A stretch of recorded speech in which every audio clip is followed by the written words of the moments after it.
let me just say that this panel that we are going into is featuring three incredible curators and artists who works, challenges Eurocentric narratives and redefines Blackness's representation in both conventional and unconventional spaces. And collectively, folks are going to be thinking about a number of things, but just to orient and ground the conversation, some of the topics include innovative exhibitions and grassroots initiatives, and also how they center marginalized voices and amplify Afro-diasporic artistic and cultural contributions. In the interest of time, I'm going to read all three bios. Incredibly rich, and you can read more in the program, so they'll be just slightly abbreviated. But just so that we have the three names in the room and folks can come up when the baton is passed. We begin with Lorraine Mendes, who is a Brazilian researcher and curator in the Pinacoteca de Sao Paulo.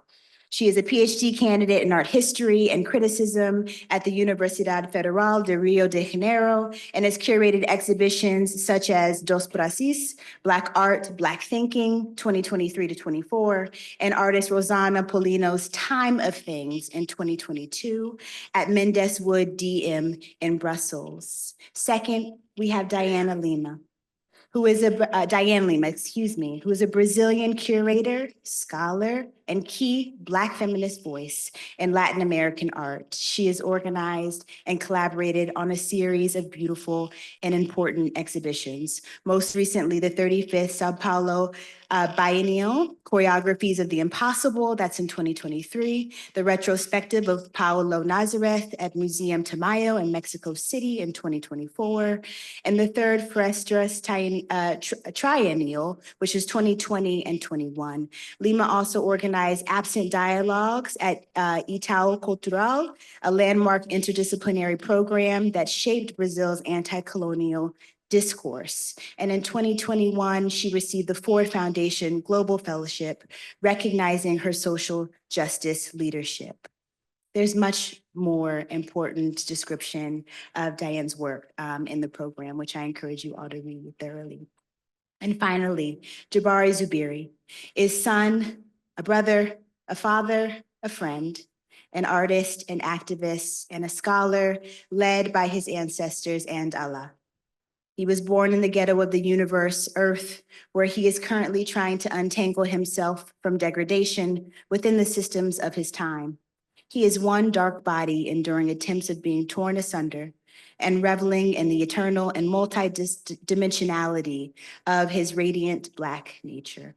He has created work under the pseudonym J. Simple for a decade. As an artist, is the founder and director of the Photographer's Green Book, which is a resource to help artists of the global majority navigate their careers, and has worked with cultural organizations as an executive director and consultant in the US and in Europe, an arts educator. Zuberi has been a professor at the New School, Virginia Commonwealth University, Longwood University, and the Rhode Island School of Design. He received his MFA from Rhode Island School of Design, an MLA at the University of Pennsylvania, and a BFA from Columbia College, Chicago. He currently resides here in Philadelphia, Pennsylvania. Please join me in welcoming these three beautiful panelists. If we can go in that order, that would be lovely. And at the end, I'll offer one opening conversation across all three, and then we will invite those who are with us to share anything of their own. Lorraine Mendes.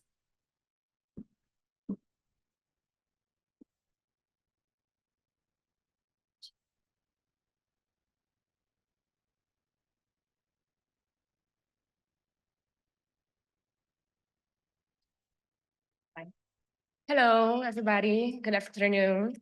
I'm Lorraine. I'm Lorraine because my parents are very decolonial, so they use the pronunciation that is used in Brazil. I'll try my best to do my presentation in English, but sometimes maybe I will speak like a Porto English, a Black Portuguese with some English. So first of all, I really would like to thank to all workers involved in the organization of this seminar. And thank you so much to Kufu and Vani Clea to invited me, and invited all my colleagues. And it's an honor to be here. And I really would like to acknowledge that this is Carnival Week in Brazil. And they gather a bunch of Brazilians that love Carnival. So we are making our effort to be here. Because Carnival is something very important to our culture and to who we are. And I think in these few seconds, you can realize that I overshare. And I overshare a lot. And then I decided to make my flaw my strength. So I really like to add some lines in my presentation of who I am. And I'm the proud daughter of a Black man who's 83 years old, healthy, a lovely father, who asks me all every day, "Are you okay? Do you eat well?" He gives me clothes so I look good in front of people. He's an amazing father and the proud daughter of a woman that, despite being white, she was awesome. And unfortunately, she passed away 3 years ago, a month before I opened my first curatorial project. But all the projects that I do for them. I have, for me, I try to imagine my parents walking through the exhibition and seeing themselves there. And this is for me, gives me régua e compasso, gives me the directions to try to be the best creator that I can, to try to be, to have an work ethic. And I would like to invite you to my favorite place, a place for imagination and joy. That is a small town in Minas Gerais, the same state where Jorge dos Anjos is from, to the living room of my parents' house. There was a cupboard there. And when my sister was born, my parents that didn't have the opportunity to study, my father decided to buy volumes of books. So my sister had something to make her research when in school, to learn about things that he wasn't able to teach her. And when I grew up, when I was born 17 years later, because I'm what we call in Brazil caçula, the youngest of the family. And those books were my window to the world. But in the same cupboard that they stored the books, there were some objects from my family that tell the story of my family. But they're not jewelry, they're not like expensive objects. Sometimes it's just a mug with the wing, with a broken wing that someone tried to glue, or some crochet that someone from my family did a couple of years ago. So there's these treasures, that's this cabinet of curiosity. Do we say that? Yes, cabinet of curiosity. Does it make sense? Yes. That it was my first experience with curatorial practice, with exhibition, because in this town I grew up, there was no museums, art galleries, or art institutions. So, and this, through my parents and this object in the living room, it shaped the way I see the world, and also my curatorial practice, as I said, and my work ethic. And especially how I seek justice, joy, and try to acknowledge the beauty within everything and everybody. And let me see what else that I thought about sharing with you today. Uh, with these objects, I think I try to understand how tradition leads the way. Not the tradition that the white-centric tradition, academic white-centric tradition, or the tradition of institutions, of art institutions, but how tradition that comes from people, from the people that nobody talks about in history books, that people they are not portrayed in art galleries, people that doesn't appear in the newspapers, but beside this, they are the people who actually make history happen. And in Brazil, we have the saying that nós rimos na cara do perigo. We laugh in the face of danger.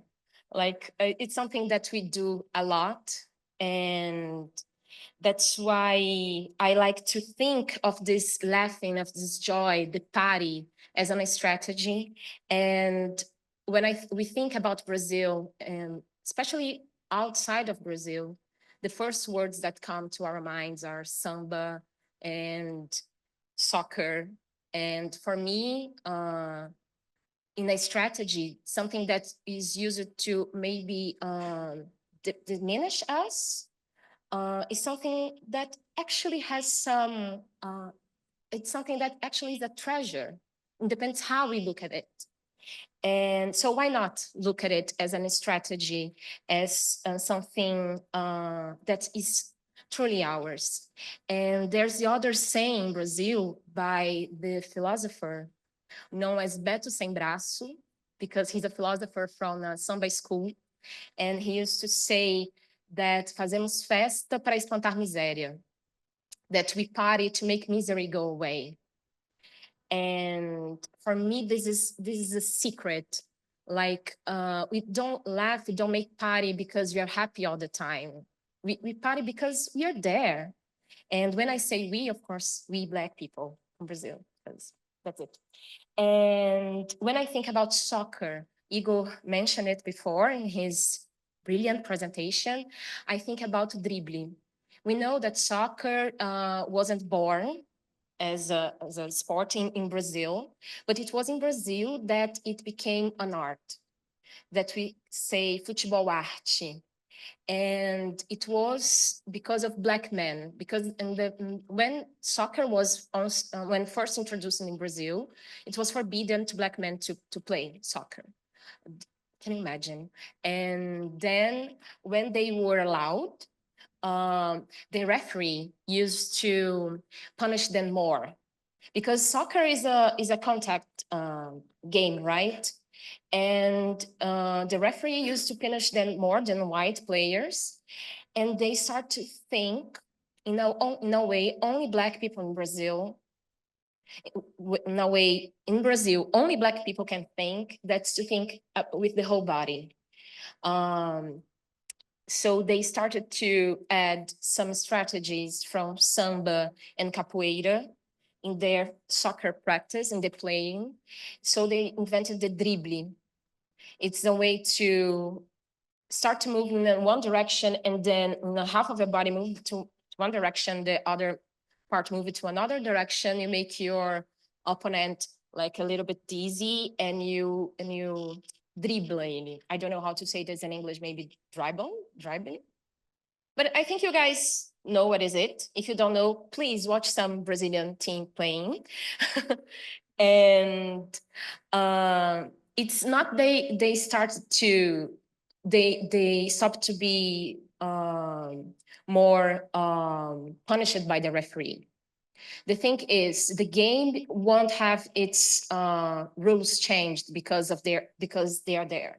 And I believe in the art world, in Brazilian art world, we players, we do the dribbling all the time, because the art institutions in Brazil are very good. I work in one of them, but it's very problematic as our society. It is. The institution is nothing different from it. And the rules are not going to change, but how can we move in a joyful and beautiful way to push boundaries, to push forward, and to help to path the way for the people who are going to be here next. And for me, this is a key word, key concept, the dribbling. And another place to think about strategies, as I told you, is the samba school. As I said during Bel e Igi panel about Paulo da Portela, Paulo Benjamin de Oliveira, he created Portela, the oldest samba school in Brazil, 102 years ago. And it's a project of modernity, and it's a project of the institution that maybe we must look at when we think about the museum of tomorrow, the museum of the future, because it's a place that truly connects to the territory and to the community. Every year, for those who aren't familiar of how a Samba school works in Brazil, there are institutions located in a certain neighborhood, mostly in Black neighborhoods. And when I'm talking about Samba school experience in Brazil, I'm talking about my experience that happens in Rio. So it works differently. Carnival is different structure all over the country, but this experience of Samba school that I'm describing is in Rio. And it's wonderful to see how it works, because it's very similar of what we have in candomblé, that ritual. The elders are very important, but also the child, the future is super respected. Also, of course, there are a bunch of white guys who actually get the money from the Sunday school, but the whole experience, the ethics and the aesthetic of it, it's completely ours. And every year, there's this art director that we call carnavalesco, who chooses the theme of the parade, and he has to present it to the elders, to the youngers, to the directors, to some boards of the school, and the whole school, which means the whole community, has to agree to that parade or to that show, that art show to happen, and the whole community contribute the way that everyone can. So if your talent is to cook, you can cook. If your talent is to clean, you can clean. To dance, come on, let's dance. To play, let's teach you how to play, how we play here.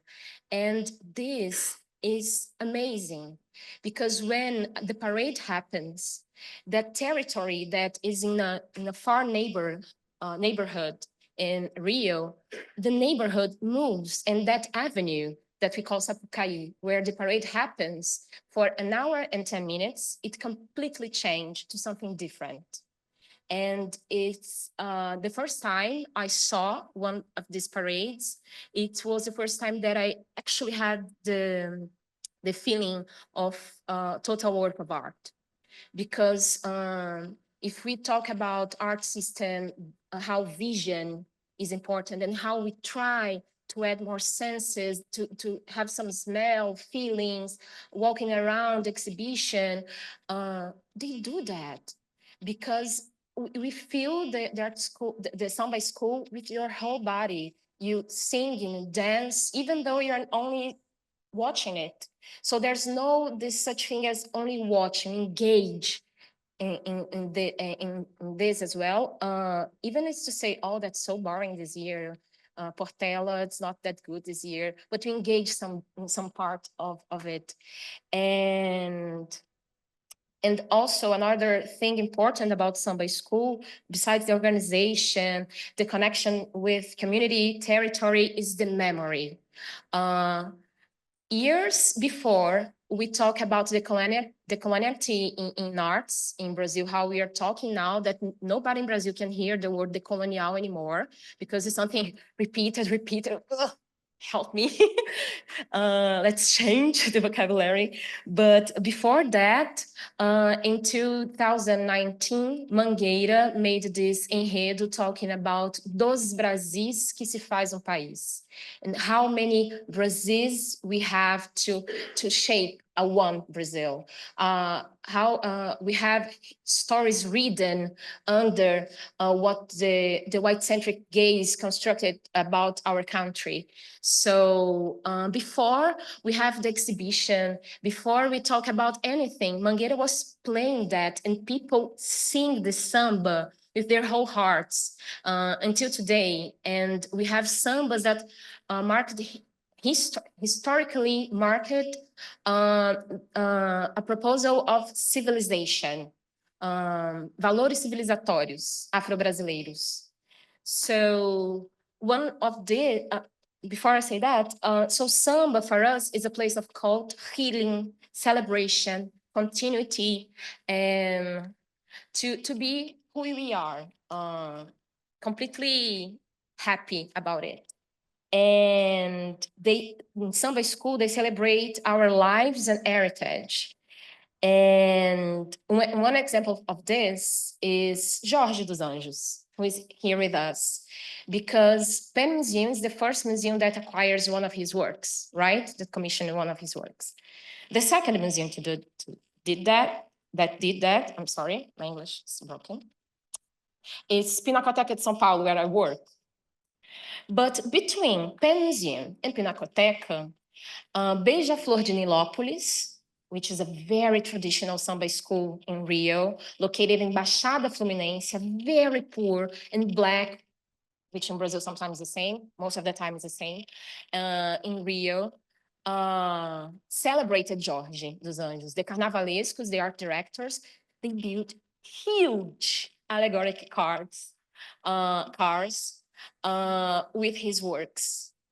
And to be celebrated by a samba school in Brazil, for me, is like the dream, the achievement of a lifetime. It's the most important thing because it's your community celebrating you. It's like to be known, to have your history written in these pages that we read with our whole body, with joy and beauty. And after that came Pinacoteca and then Inhotim, which is also important because you're trying to reshape art institutions. But Beija-Flor de Nilópolis did this first with a samba enredo that used to sing Arte Negra Contra-Ataca. How can I translate that? Black art strikes back? Yeah, I think so. And so, and the whole parade was about to make the empretecer o pensamento, which I don't know how to translate, but it's to, how can I translate that? Empretecer o pensamento. Turn turn the top, your thinking black, maybe, yeah, becoming black. Yes, because in Brazil, I have to tell you guys, maybe you don't know this, but we are not a racial democracy. I know that sometimes it seems like it, but we are not, we're far from it. And so we have to sing out loud the importance of our authors, artists. And so it was amazing to see Jorge in a huge car with Rosana Paulino, Yuri Cruz, youngers and olders, and the memory of the artists who came before, and with the hope of the people who, the hope of the artists and Black people who are coming in the future. And this was amazing. And Beija-Flor this year won the championship again, while celebrating an art director of Carnival, Laila, Black art director, who died from COVID and didn't have the proper Gurufim. Gurufim is how we celebrate our it's a funeral, but it's a funeral with tons of beverage, people having fun, celebrating with joy that life. And this for me is super important because maybe we are trying to think about the future of art institutions.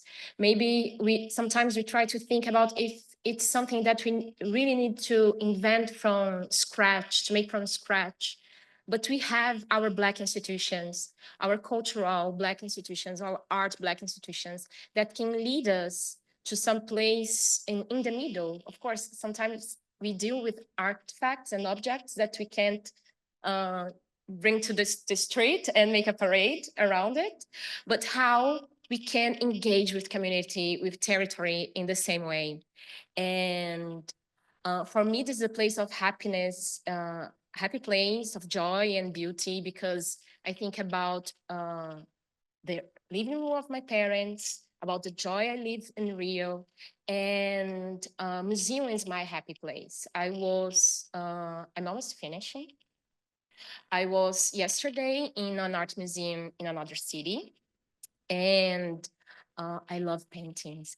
And then I was walking by, like I didn't have much time, but I walked by one and I recognized the painter that I love. And I, oh my God. And I went there and started smiling in front of the painting. The security guard approached me. And I'm Brazilian. So I thought, oh, the security guard, he's going to bother me in some sort of way, that I'm too close to the painting, I'm doing something wrong, I don't know, I'm Black here. And then he said, oh my God, you're so happy. And actually, I actually was, because museum. And we started to talk, and then I said, I work in an art museum as well. And he said to me, oh, you're a security guard. And I said, no, I'm an art curator. And we continue to talk. And this makes me think of something, that we have too much to do. We still have so much to do, because he first thought it was, oh, you're a security guard. And it was something that I noticed in museums here in USA, that most of the people who works in security or with people, they're cleaning, they are all Black. It's the same in Brazil. So sometimes you celebrate, oh, we have more Black people working in the museum. Of course, every job is fundamental to make an exhibition happen, to make the museum work. But who are the people who are signing the contracts, who are hiring people to work as curators, chief of departments? And this I talk about my experience as well. Please, Pinacoteca, don't let me go. But this is true.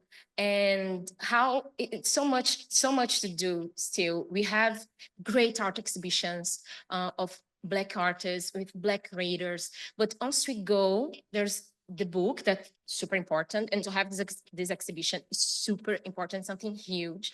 But what else? We need more. We need the whole parade in an avenue celebrating our life and existence. And I hope to see this in the future.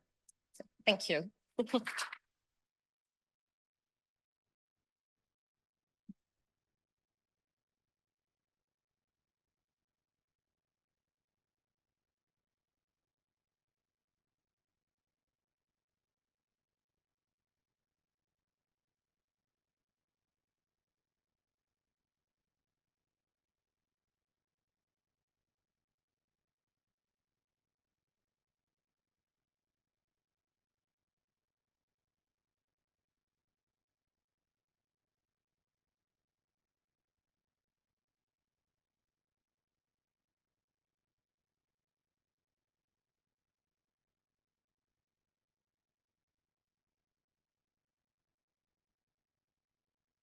Hi.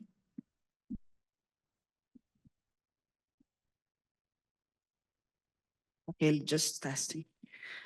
I'm thrilled to be here. Honored to be with you all. I know that everybody's tired, but I hope you have a very beautiful last session. I want to say thank you so much to Vanicleia, to Kufu Zuberi, Fernando Lara, Jasmine Johnson. Of course, to say how I feel happy to talk with Augusto dos Anjos. It's truly an honor to be in the same room with him. And after we went to Carnival, I really wanted to bring us back to the trap of history and how Black feminism has been serving as a trap of art history, especially in Brazil. And this discussion, it's a continual effort to reflect on the last 10 years of my curatorial practice together with Black feminism. This effort is the same exercise that I have done in the book Blacks in the Pool, Curatorship, Education, Contemporary Art, Negros na Piscina, Arte Contemporânea, Curadoria e Educação.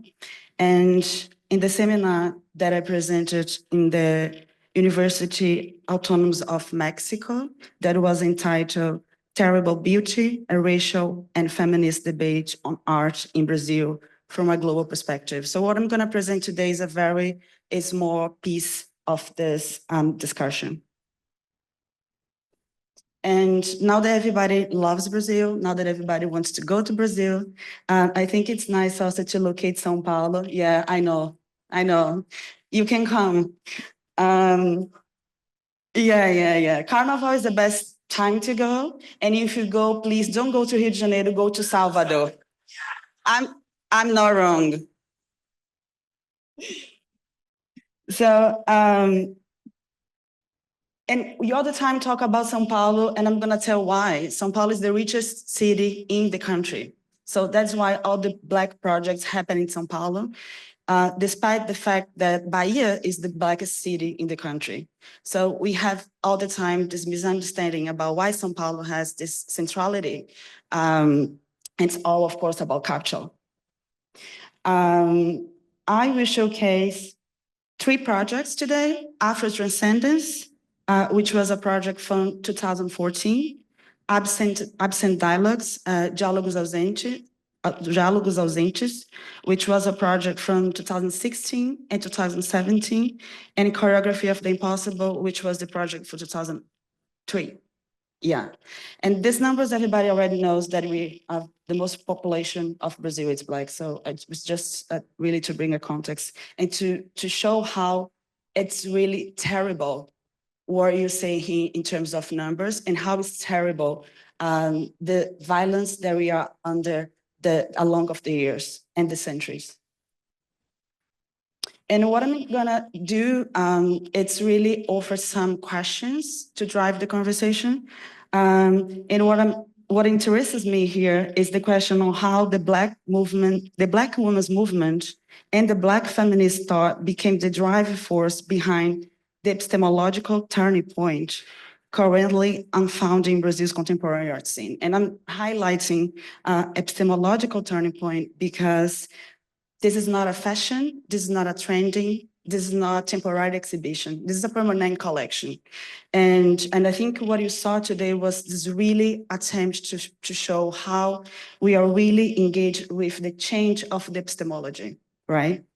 And also my intention will be briefly narrate some situations, episodes, and projects related to my curatorial practice, intertwined with the history of Black feminism and Black women's movement, and the way in which this crossroads has produced in its own historicity.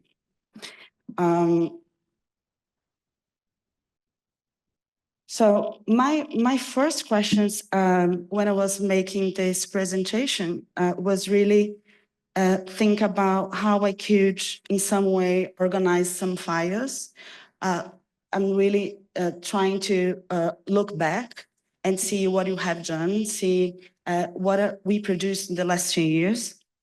And some questions was very important. The first one was, how did the institutions start to do what they are doing now, right? How did invisibility become hypervisibility? And how did erasure become a production of value? How did the absence of Black and Indigenous body become presence? So this is the really questions that, you know, all the time I'm wondering. And I think we're gonna, you know, go through in many different directions. And I'm pretty sure that we also cover in many different directions with our colleagues. And the second thing that I wanna bring as a context is that all this epistemological dispute really was led by Black movements, happened in the framework of democracy. And I really want to bring the word democracy here because democracy is always under threat, especially in these moments. So all the things we saw today was only possible because we were living the process of democratization of Brazil in the 80s. Of course, democratization of Brazil, but also a fight against what Lorraine said about the myth of racial democracy, which is this attempt to pretend that you live in a paradise, a racial paradise. And then I was reading this amazing interview of Hortense Pillars with Denise Ferreira da Silva, and I couldn't avoid to bring this quote to us to reflect a little bit. She says, "I think that Black culture comprises the single force at least in my life, which has kept democracy within view in the United States. I mean, it's never really been truly and definitely a democracy, but rather, democracy has been in view as something that we can dream about, think about, hope for, work toward, and the force that has kept its eyes on the prize has been Black critique, Black people. It certainly hasn't been the capitalist and the success story, the American dream. It's what Black people and history from below have made of the American dream. This is why, and this is what golden about the democratic hope in the United States. And when you think about the histories from below and how you're really pushing democracy, I think it's pivotal also to understand that the Black feminism and the Black movement, the Black woman movement had very key distinction. The first one is the fact that in the 18th and the 17th and the 19th, names in Brazil as such as Lélia Gonzalez was overseated here today, Luísa Bairros, Sueli Carneiro, Beatriz do Nascimento, we also mentioned so many times, they didn't see themselves as fitting into feminism and did not identify themselves as a Black feminist. According to the writer Cidinha da Silva, she says that the expression feminist movement had a very intellectualized, elitist face and tone. There was no talk on Black feminism, or at least she didn't hear about. There seemed to be understanding that the term Black women's movement could encompass more women from working class, rural backgrounds, domestic workers, and other lower paid professional categories in which Black women were, of course, abundant. And this distinction is so important here because it was really fundamental to the creation of this project called Afro-Transcendence. I started to design this project in 2014, as I said before, and the first edition happened in 2015. So last year, it completed 10 years. My skin, it's a little different, but you know, we keep going, fighting for democracy of the skin. And this project happened here at the Red Bull station, which was, as we call in São Paulo, the centro nervoso of the city, the nerve center of the city, in the downtown city. And at the time, the space was really desired in some way, especially for the young people who really wanted to be part of, I don't know if I think you will remember it about Red Bull Station, yeah. So especially because it was a center for music, and they used to have, they hold the, as they say, the biggest student music of the Latin America, something like this. So it was a very important space at the time. And after there was this educational program that fostered creative process in art. It brought together ancestral, academic, and contemporary knowledge through an Afro-diasporic perspective. And my attempt to create this project had a very biographical motivation. I had access to at least, let's say, 200 years of history in my own family through the memory in the presence of my great-grandmother. And all the time I was questioning myself, what would happen to the knowledge that I had access through oral tradition when she would die, right? Or how could this knowledge be defined and protected when we are considering the institutionalization of knowledge, or the knowledge which wasn't institutionalized? So the idea of memory, trauma, orality, how we can embody the knowledge was the center of the project. And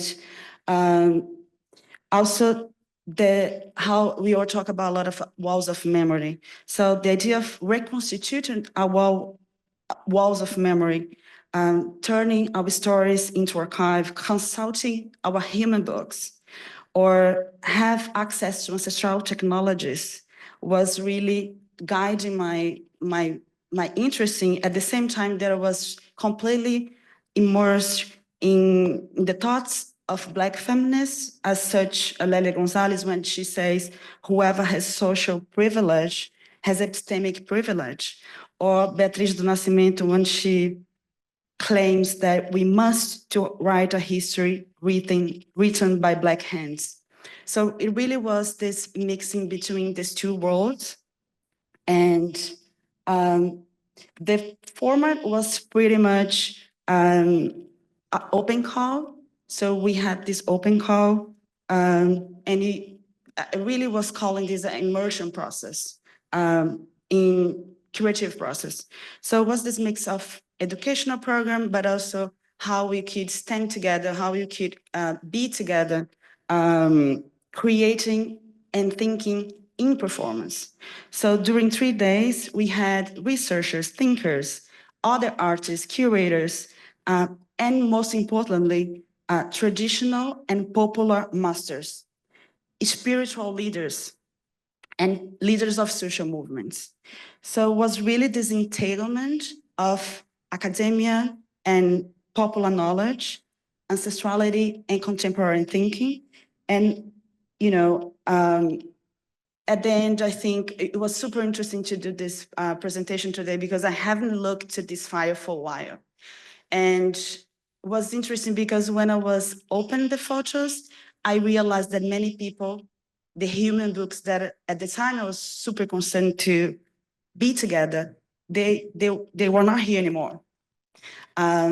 So this is a very, I think this panel here, this slide, it's a very good way to show how the curatorial method and the compositional procedure was created through this intergenerational, interregional, interdisciplinary, this relationship across space and times.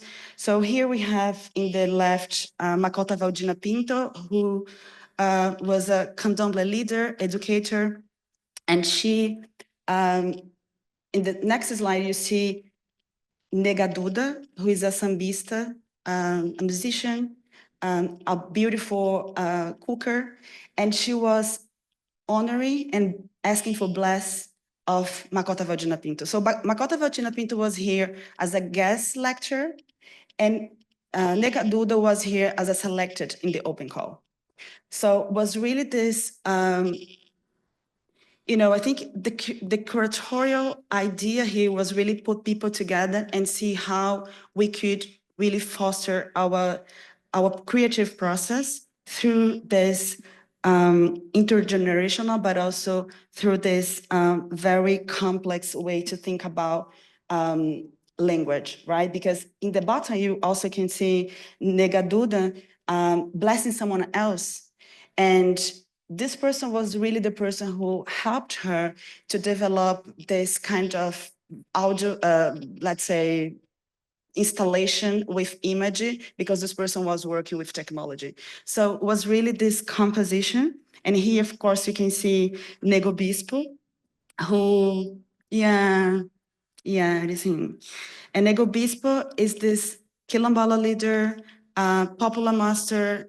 He died last year, 2023. And he told me at the time something that, you know, wherever I go, it really, this phrase really comes with me. And he said, open quote, anyone who has never been at the crossroads doesn't know how to choose paths.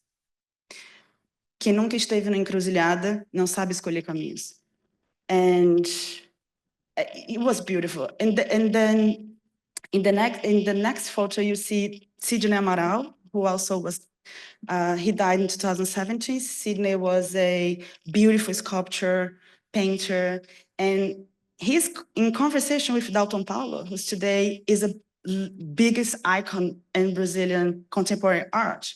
MoMA had his work in 2020, a series of work, and Dalton was here participating as as we call immersed. He came from the open call. So it was really this attempt to, how can you gather together more knowledge? And Renata was super happy when I saw your presentation with Raquel Trindade, because I found this image yesterday before and was like, oh my God. And Raquel Trindade here, Renata briefly mentioned in her presentation, was the founder of Salão Trindade Popular Theater Company. And she died 2 years after this moment with her.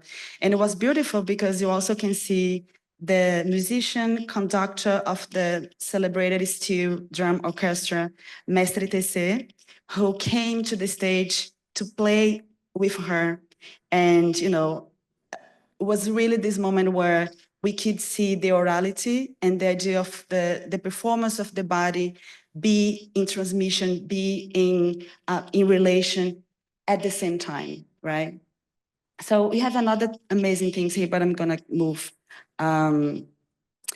Just to say that the discussion here around gender and sexuality was also super important. And that was also the moment where I met Paulo Nazaré, who became a great collaborator. The title of the book, Blacks in the Pool, was inspired by his work. And he, Grada Quilomba, who became the last 2 years my colleague at the São Paulo Biennial. Just to move a little bit forward, we're gonna get there. A few months before Afrote, a leading cultural institution called Itaú Cultural lived a national polemic. Here's Itaú Cultural.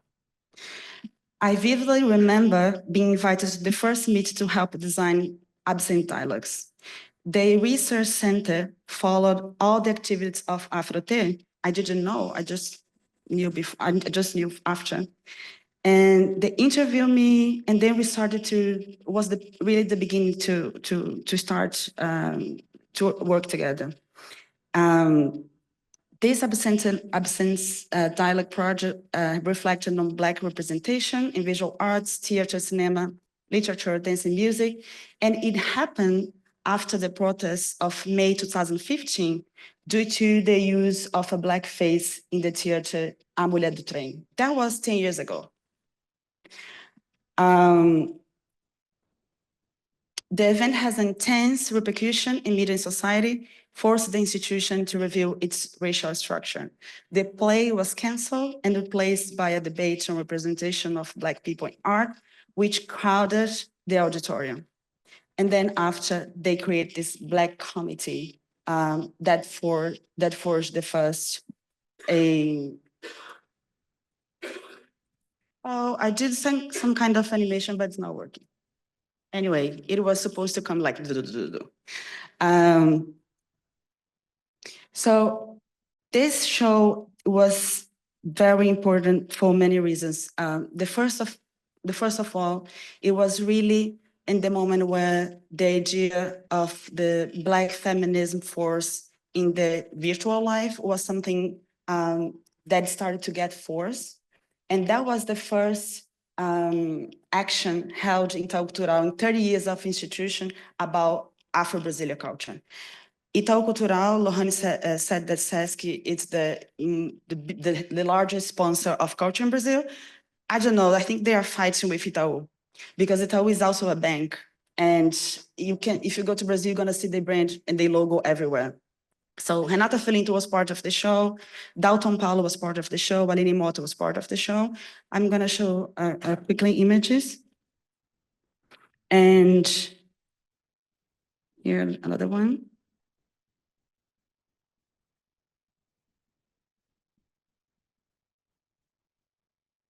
And I'm gonna just leave some questions to drop the mic, right?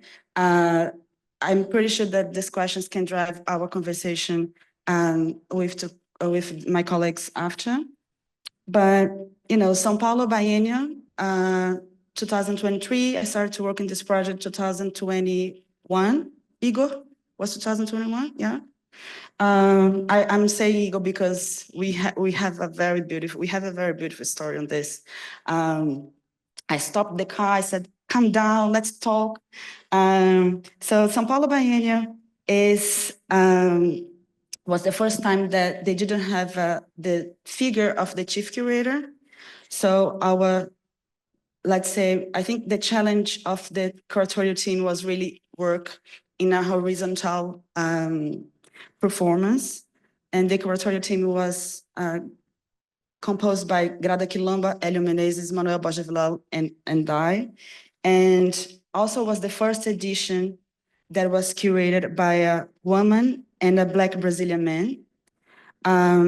Is the second oldest biennial in the world, the largest contemporary art event in Americas. And it brought together 101 participants, more than 1,000 artworks, occupying 30,000 square meters in the Chichiri Matarazzo Pavilion. And São Paulo Biennial was really, for me, the moment where I started to push and embrace the relation. I mean, it wasn't the first time, but it was really the moment I was interested to look to how we can really understand theory in practice in a way that we could see in the very moment of negotiation how our concepts could really make something happen or not. I'm saying in 2018, I wrote a text called The Importance of Curatorial Practice in the Colonial Perspective of Black Women. This text was an invitation by Sueli Carneiro, one of this feminist icon. And at that moment was 2018, and I started to really test and experiment the idea of perform a decolonial perspective in the institutional realm.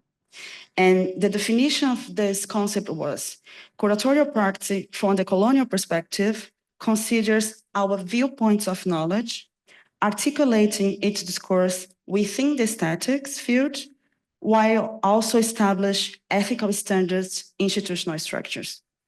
So after trying so many times, after experimenting in so many different projects, I think the São Paulo Biennial was the moment where I really realized that decolonization is not a possible achievement.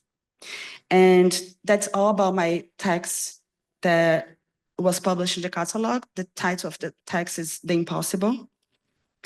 And this idea is deeply related with what Denise Ferreira da Silva calls impayable debt. And Jorge, when you were talking about the gold that was extracted from Ouro Preto in Diamantina, I would say that decolonization only would be possible if the restoration of the full expropriated value from the native lands and the enslaved body would happen.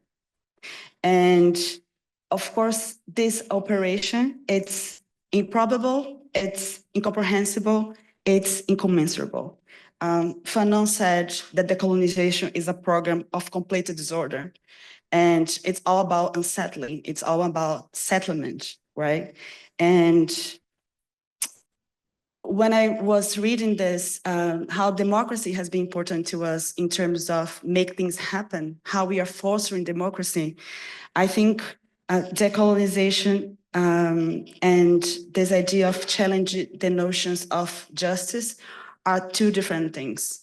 And I'm pretty sure that you're gonna keep this intention to the future.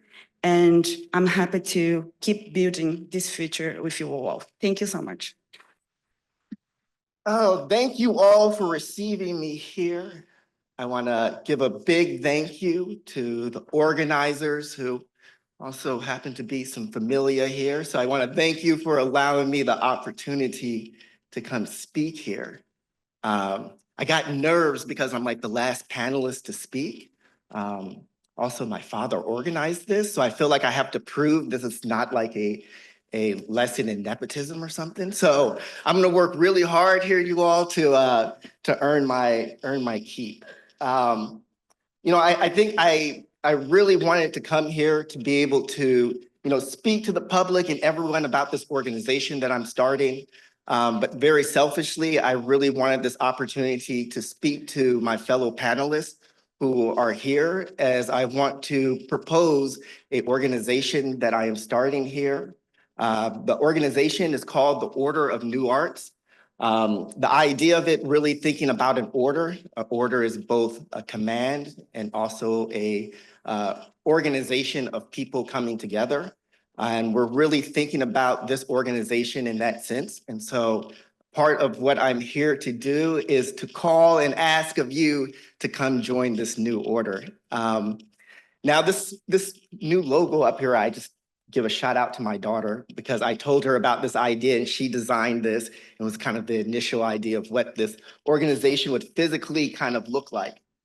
In that, I think I'll talk a little bit about the organization, but really I want to talk about the thought process or ideology that's behind it. And really for me, this gets to this idea of thinking about aesthetics. Like if I'm thinking about curation, if I'm thinking about institutions, if I'm thinking about the artwork that I make, I think about the aesthetics of it, right? And the meaning of aesthetics is both about the appearance of a thing, but also about the intentions and principles of that appearance. An aesthetic is the outward appearance of a thing, which art can give both purpose and strength to. I believe that for the people, who also include the makers of this aesthetic, it can be a drumbeat or spirit to infuse into their political, social, and economic systems. I really don't believe in this idea of art for art's sake, and if that's your thing, no beef, but it's just not me. I think that approach is aesthetics without the principle or purpose. It's only a half definition of the full potential of what an aesthetic can be, which really, this half aesthetic allows for the tools of white supremacy and capitalism to really take advantage of it, right? It loves to take something that has nothing, right, and form it into another thing to allow for profits at the benefit of just a few. And I've been thinking about this for a while. So I just want to talk about a little bit of a kind of a case study, I guess, right? I've been thinking that the aesthetics of Blackness and its diaspora can be a tool of liberation, but also a tool of oppression, depending on how you define what an aesthetic is. I think about this having just recently played out during the Black Lives Matter movement, right? Where after the death of George Floyd and a more visualization of Black death and Blackness became a really center point here in the United States. And it also moved, I think, some places globally, right? And during that time, arts organizations were trying to wrestle with that there were Black people in the world and that they had like experiences. And so they asked and tried to find ways of bringing Blackness into the art world, right? It was this whole kind of big infusion of representation of works of Blackness within their spaces. But often what we found was that they neglected to engage institutionally and ideologically with the ideas of Blackness within their organization. This game led to what was once known as DEI initiatives, right? Diversity, equity, and inclusion here in the US. And they were supposed to be these series of engagements which pushed institutions to support and engage deeply with Blackness, and did so by using, right, a Black visual aesthetic and imagery. But the institutional and ideological stances continue to be dominated by predominantly European notions. So we can see this when we look at who were the initiators of these DEI initiatives within arts organizations, within all organizations across the US. And what we found was that 76% of DEI officers were white, right? So so it was really like white people using this idea and a Black aesthetic to continue white controls of systems of creativity and diversity. And I'm a big critic of DEI because I was part of the 24% that was the non-white, and I worked inside of institutions to try to do the work of changing them to be radical spaces. And And it was a very short-lived career because I would walk into, well, sometimes all white institutions, sit down with all their staff, and I would tell them, if you want to change, everybody needs to quit.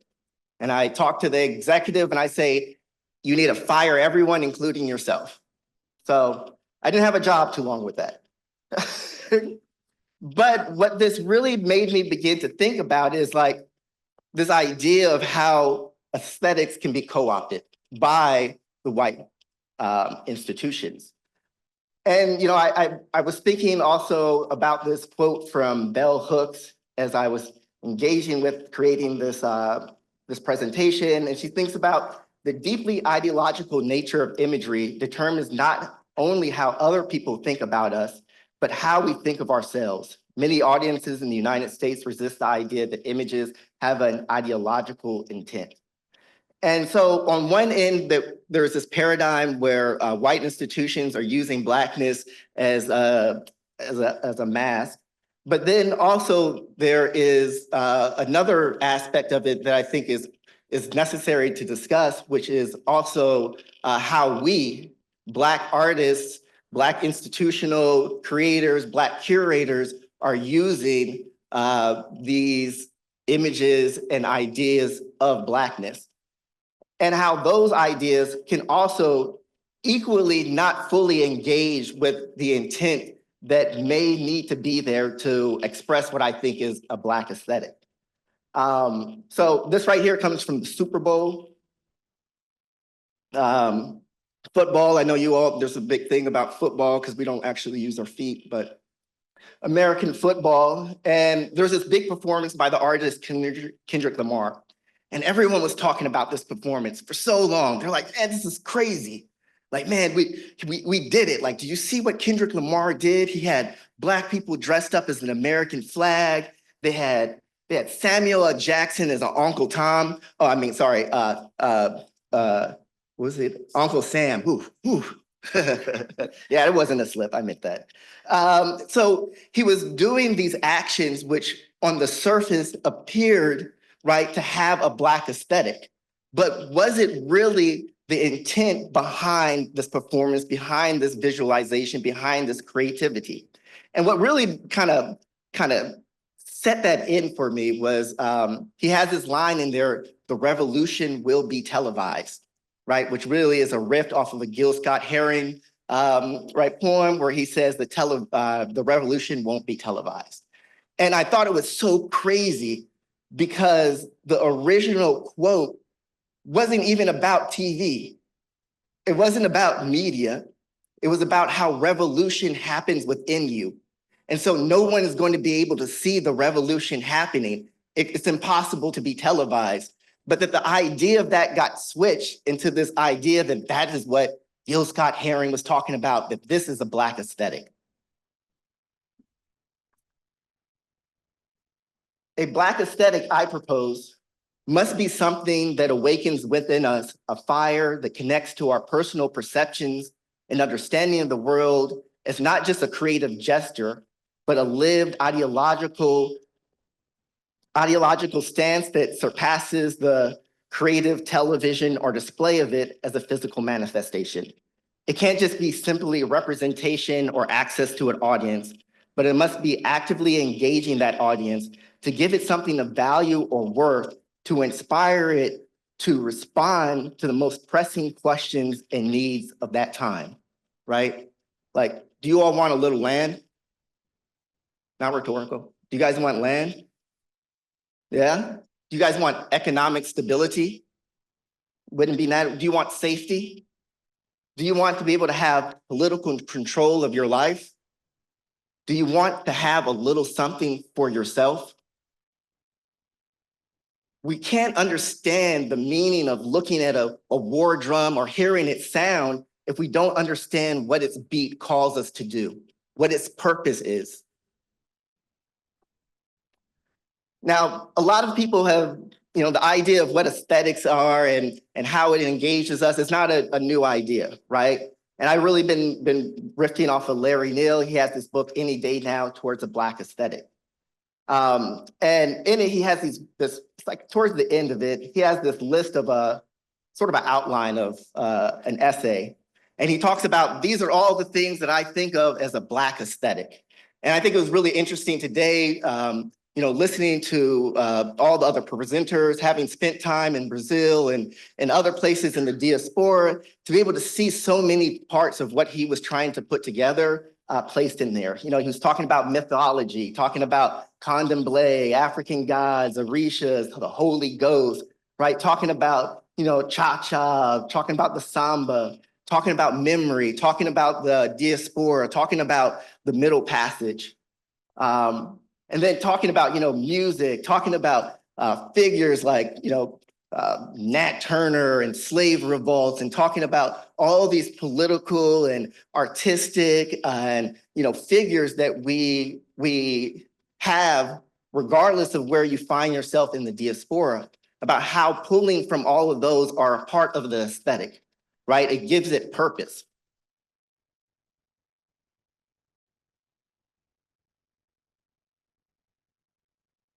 So, the order of new arts, right? I want to talk about it for a minute. To think about this whole idea of an order. We are an organization based in and calling for a reimagined paradigm in the creation and promotion of material culture. The Order of New Arts acronym, ONA, or ONA, is a Yoruba word that means pathway or art. From this order, we align ourselves with a history, future, and purpose of creation outside of the benefits of capital and fame. We look to question how material culture, what we make, creates notions and possibilities of what it means to be a human. How does the creative process inspire us to change and reimagine what our lives can be? New. Inspired by mythical birds that transcend time like the phoenix or Sankofa, we aim to create a new nexus of creation that builds on the past and responds to the needs of today. In the countries, cities, towns, villages, homes of nations around the globe, there's a call for inspiration and a need for it, to see a vision of humanity that surpasses our wildest dreams of progress, change, or reimagined orders of living. The heart, the source of power that moves the vein of these inspirations in our bodies and lives is a culture. At ONA, culture and art are vehicles by which we understand who we are and what our values, morals, and purpose are in the world. This is a process that includes the history of what we have done and the possibilities of where we may go. Arts.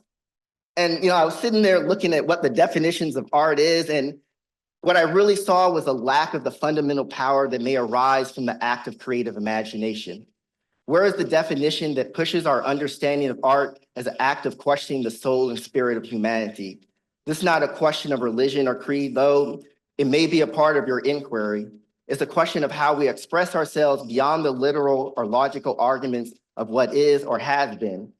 It is the nature of what moves us to feel and be moved to act and live aligned to new orders of possibility.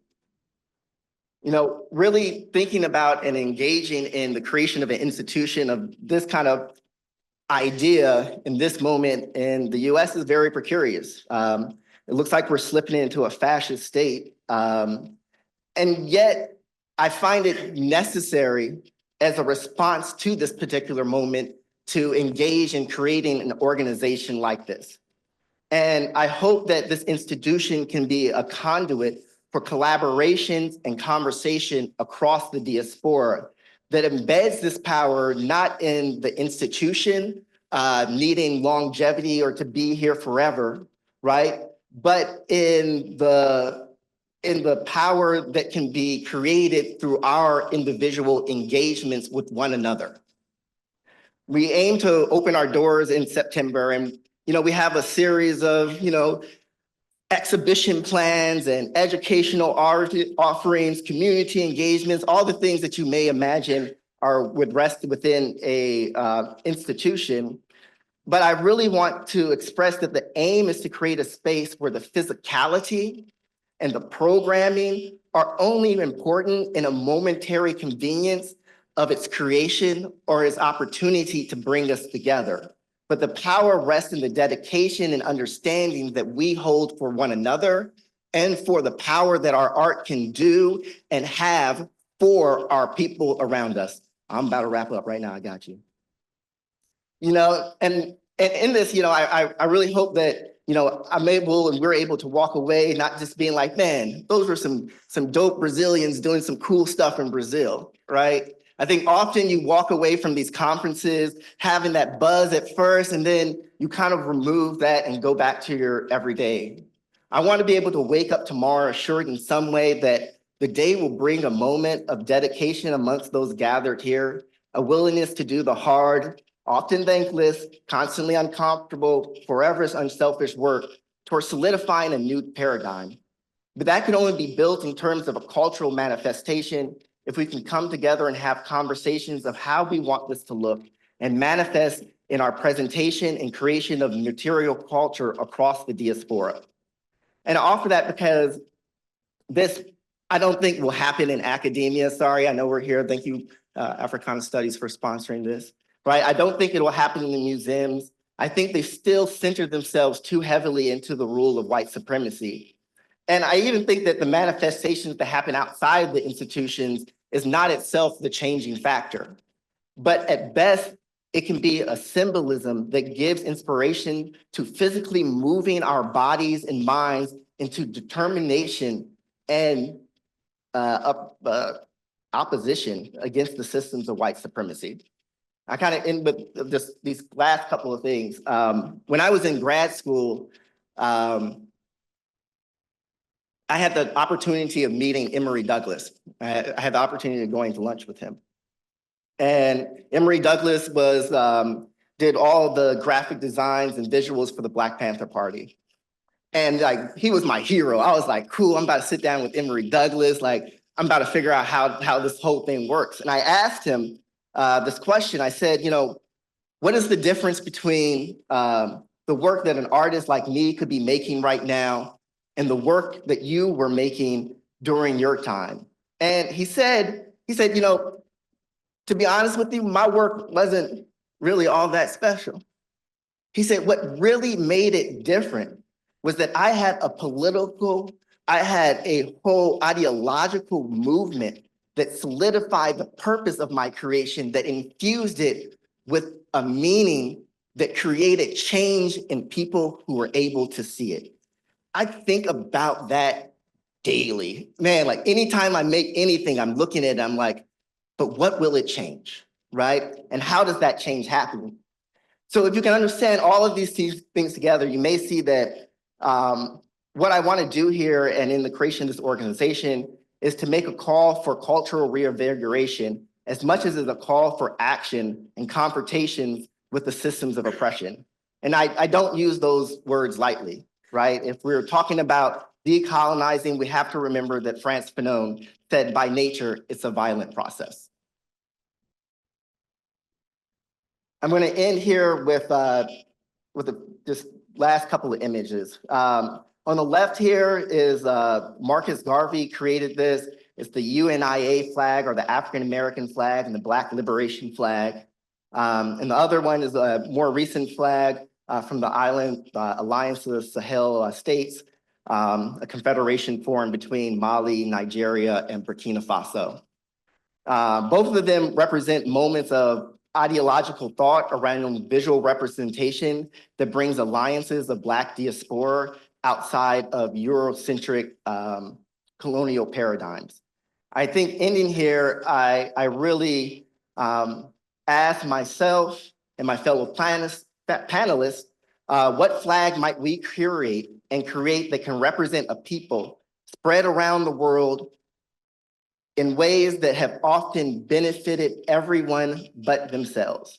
A people who have given the opportunity could imagine themselves as one nation, one movement towards a unified future as a diaspora.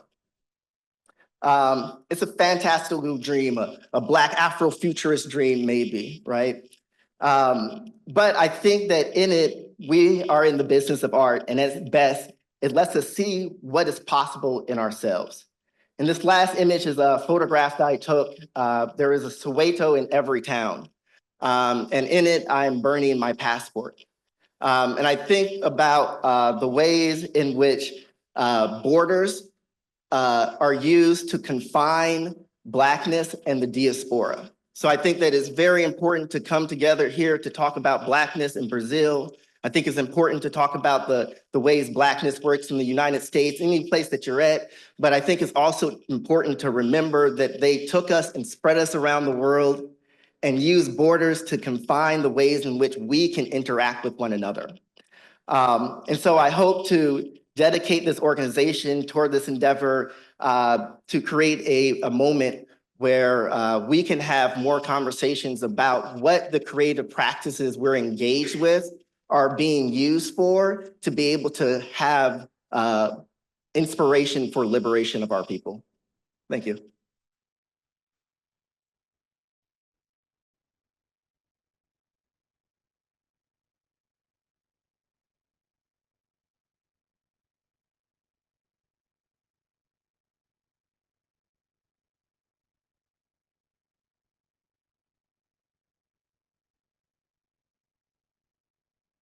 I truly mourn what little time we have to talk across these three panelists. Just so rich. Given the constraints and that time is not on our side right now, I'll offer one question, and I think we'll have a moment to see if anyone in the audience is, and then we will wrap up to conclude with the final conversation.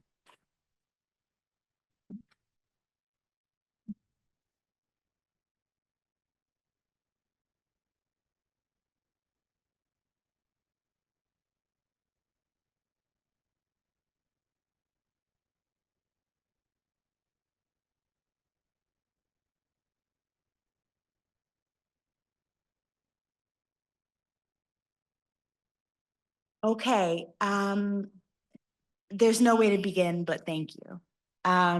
Three incredibly rich offerings that were so powerful and rigorous in their own specific way. So thank you. And I'm going to just say it short and say it plain. There was a moment, Lorraine, when you began where you said decolonial is a buzzword. And then Diane, decoloniality is not possible. And then Jabari, a kind of invitation for a new reorder of things, right? That like, I thought that the movement across all three was just really, really useful. And so it had me thinking about a number of things.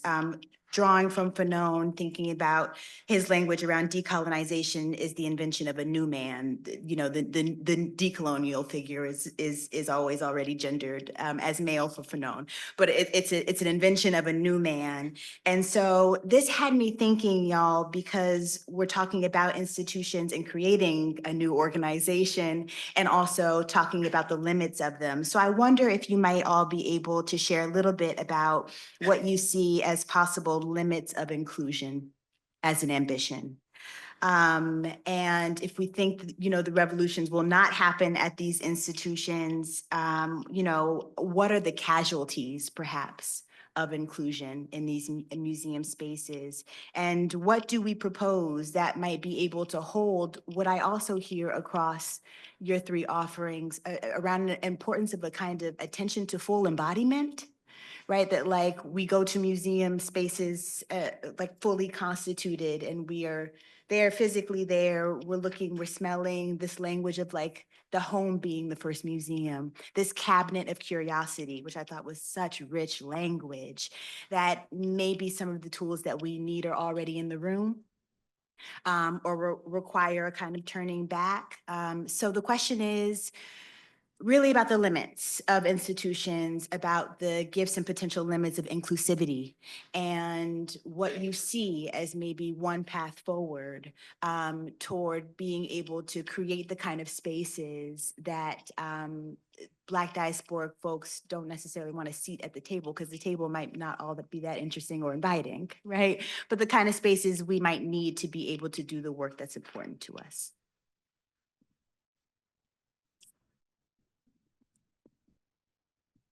You know,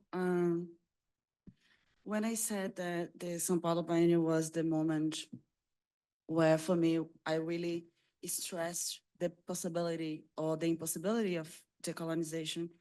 It really came from years of practicing theory, right? Like how, when you're inside those space, we realize that by the sake of our health, you must step back. And in all those moments for me, I really thought that was possible to really change the structures and to perform the concepts and to perform what Black art demands in the structure. I think we all know that 10 years ago, most things that you have done was impossible. And questions as such, quality, quantity, was all the time made, and we all the time was forced to work to show that the idea of the naive, the popular, the subalternity had to be erased. And I still think that, you know, when you talk about institutions, we are talking about capital. We are talking about what the institutions has to do to be institution. So I think it's a spiral, and it's a trap. And at the same time, I think we are all trying to create our own space. We are all trying to, you know, create strategies, tools, ways to keep doing what you have to do. That's what a Black woman does. We do the work, and that's what we're gonna keep doing, despite the problems that we have. And you're gonna keep really testing and experiment the concepts, because that's why Black feminist theory has to offer strategies, tools, and concepts to really overcome and understand the concrete reality. So I think it's the place what really pushed me forward to think about the future. Yes.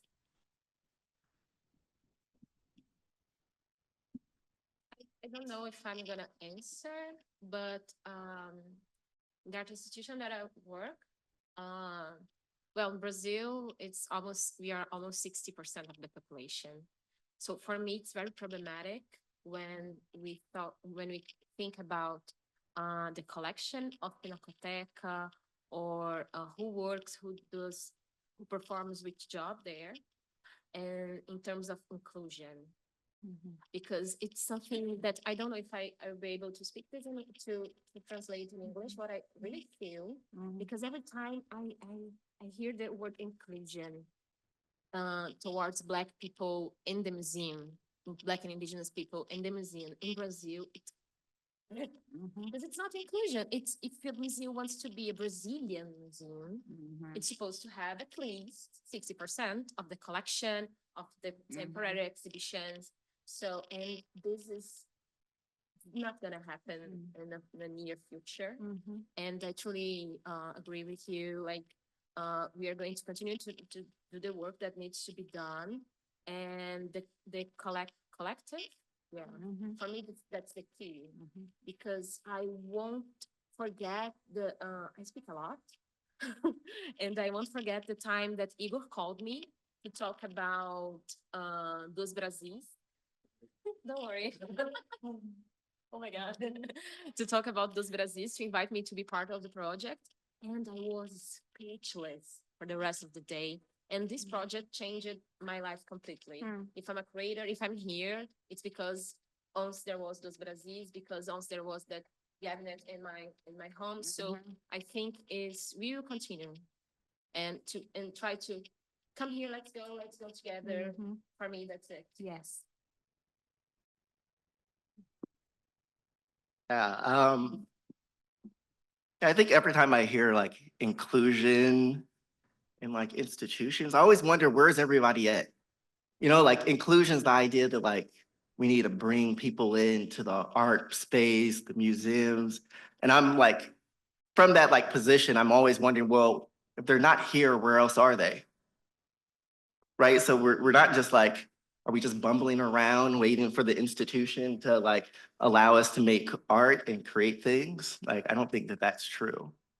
So I think, you know, in a lot of ways, this whole conversation around inclusion in art is also like simultaneously a little love for our oppressor. You know, because it's like we want to be included into the place that's denying us access while we simultaneously have other places that we're already at.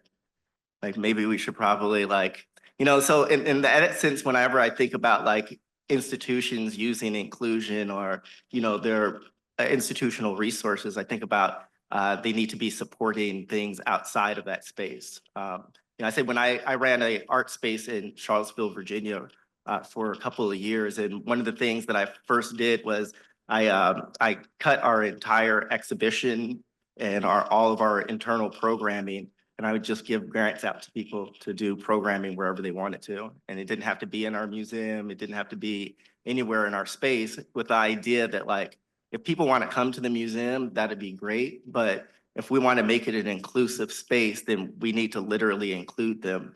And the idea that it needs to be the physicality of the building seems a little short-sighted.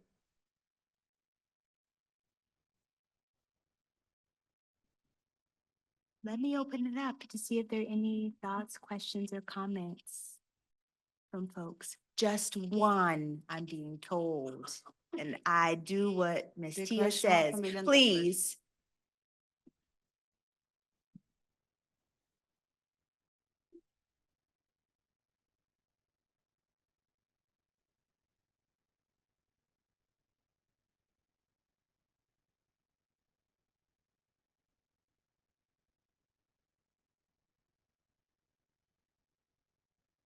Okay, can you hear me? Okay.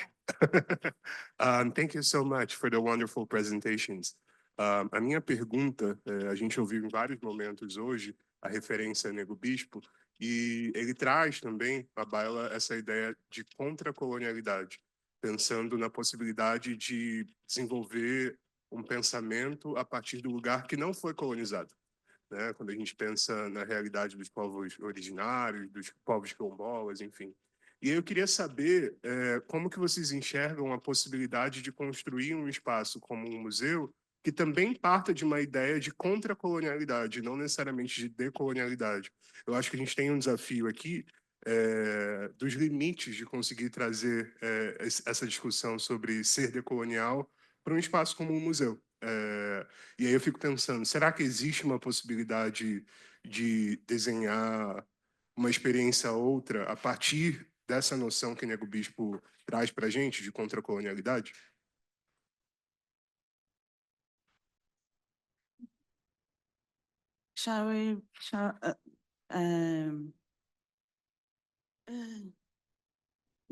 You know, I think, I don't know if I'm the best person to answer this question because I'm not really, I don't feel, and I don't think that the museum is my final stop. I really consider my practice as something that it's really connected with some particular ethical values, and I move towards these desires, which says that, you know, in terms of form, language, strategies, it's really open. And I think the museum, it's one place, but it's not the only one, it's not the last one.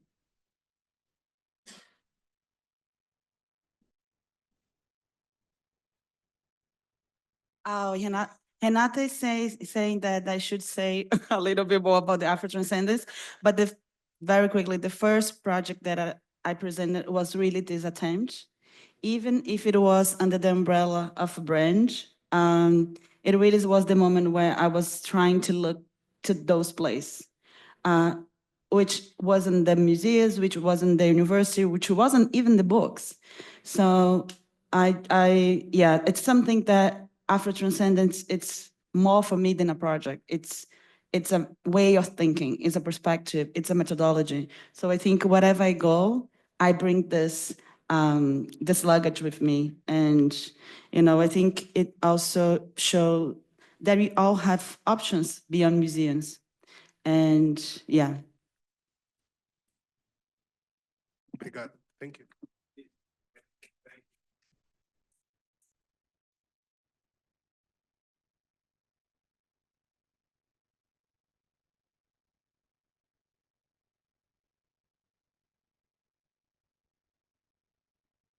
We've run a little over time, so we're going to have a final kind of very thought panel, but we're not going to be able to do that. But I want to thank all of you for coming. I want to thank each and every one of the moderators, all of the staff who helped put everything together, Carol, Tia, Tyrone. Tyrone. Tyrone, the guy of the day. And you know, we wanted to have a thing to talk about where do we go from here, because for us this is not the end. That's why I told you I broke bread with each one of these people except for one of them and tried to consider where do we go in the future. And then we brought them all together, and now you see how that conversation went. I thought this was a very wholesome conversation, and I think it has a lot of potential for the future. We're already discussing various aspects of that future about how we move forward. And, you know, where does it keep going? Is it just Brazil and the United States? Is it Brazil, the United States, and other places? Does Africa figure in there? Does other parts of Latin America figure in there? So those are questions that we want to discuss, and we want to figure out ways how to find the synergy on how we move forward. We continue to circulate in these spaces, and so we want to try to provide some foundational basis for engaging in communication. Listening to that last panel, I feel like I've been at Penn for almost 40 years, and now I'm feeling like, oh man, was I institutionalized for 40 years?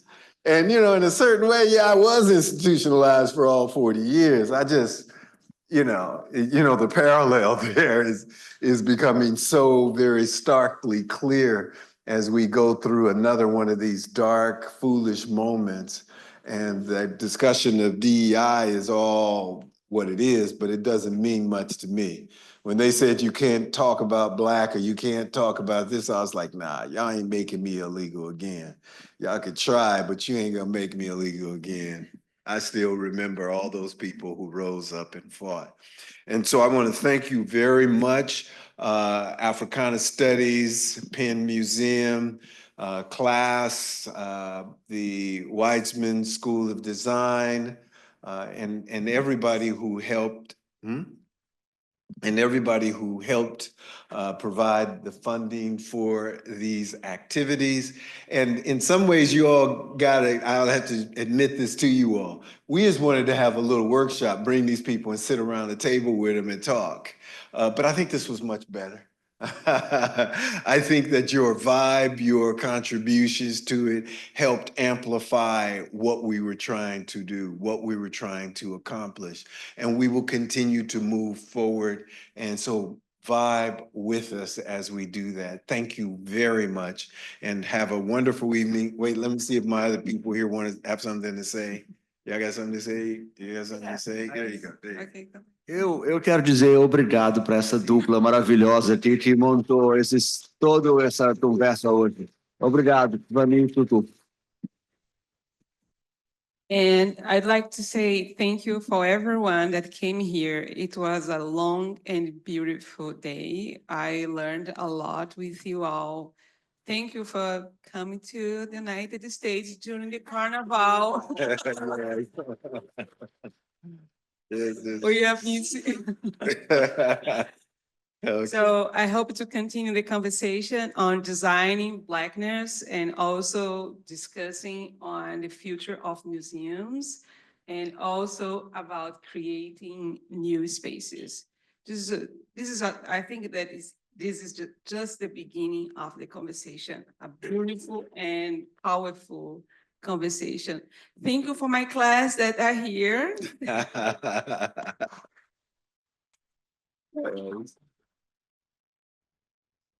Okay. Okay. Bye-bye. Ciao. Have a wonderful evening.